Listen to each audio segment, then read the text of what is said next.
ಮೈತ್ರಿ ಪಡೆಯ ಪಾದಯಾತ್ರೆಗೆ ರಾಮಲಿಂಗಾರೆಡ್ಡಿ ಮಾತನಾಡಿದ್ದಾರೆ. ಬಿಜೆಪಿಯವರದ್ದು ಪಾದಯಾತ್ರೆ ಅಲ್ಲ, ಪಾಪಯಾತ್ರೆ. ರಾಮಲಿಂಗಾರೆಡ್ಡಿ ಟೀಕೆ ಮಾಡಿದ್ದಾರೆ. ಬಿಜೆಪಿ ವಿರುದ್ಧ ತನಿಖೆ ಆದ್ರೆ ತುಂಬಾ ಜನ ಜೈಲಿಗೆ ಹೋಗ್ತಾರೆ.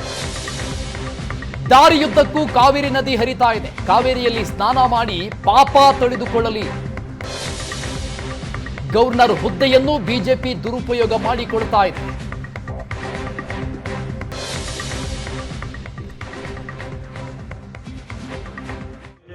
ಮತ್ತೆ ಜೆಡಿಎಸ್ ಅವರು ಕೆಂಗೇರಿಯಿಂದ ಇವತ್ತು ಪಾದಯಾತ್ರೆ ಮಾಡ್ತಾ ಇದ್ದಾರೆ.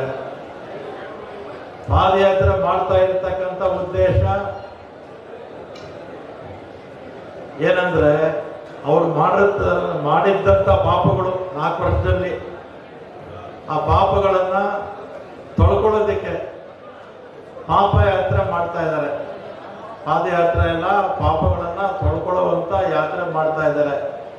ಇವತ್ತು ಕಾವೇರಿ ನದಿ ತುಂಬಿ ಹರಿತಾ ಇದೆ. ಅವು ದಾರಿ ಉದ್ದಕ್ಕೂ ಎಲ್ಲೆಲ್ಲಿ ಕಾವೇರಿ ನೀರು ಹರಿತಾ ಇದೆಯೋ ಅಲ್ಲೆಲ್ಲ ಸ್ನಾನ ಮಾಡ್ಕೊಂಡು ಹೋದರೆ ಅವರು ಮಾಡಿರ್ತಕ್ಕಂಥ ಪಾಪಗಳಲ್ಲಿ ಸ್ವಲ್ಪ ಆದರೂ ಕಡಿಮೆ ಆಗುತ್ತೆ. ತನಿಖೆ ಆಗ್ಬಿಟ್ರೆ ಒಂದು ಫಾಸ್ಟ್ ಟ್ರ್ಯಾಕ್ ಅಲ್ಲಿ ಅರ್ಧದಲ್ಲಿ ಬಹಳಷ್ಟು ಜನ ಜೈಲಿಗೆ ಹೋಗ್ಬಿಡ್ತಾರೆ. ಬಹಳಷ್ಟು ಜನ ಜೈಲಿಗೆ ಹೋಗ್ಬಿಡ್ತಾ ಇದ್ದಾರೆ.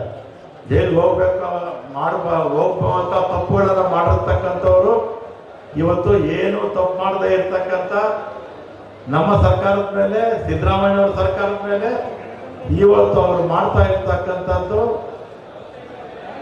ಸರಿಯಾದ ತಪ್ಪು ಅನ್ನೋದನ್ನ ಜನ ತೀರ್ಮಾನ ಮಾಡಬೇಕು.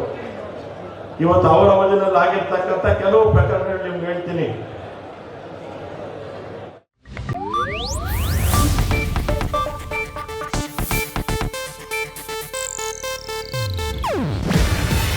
ಇದು ಏಷ್ಯಾನೆಟ್ ನ್ಯೂಸ್ ನೆಟ್ವರ್ಕ್ ಪ್ರಸ್ತುತಿ. ನೀವು ನೋಡ್ತಿದ್ದೀರಾ ಏಷ್ಯಾನೆಟ್ ಸುವರ್ಣ ನ್ಯೂಸ್.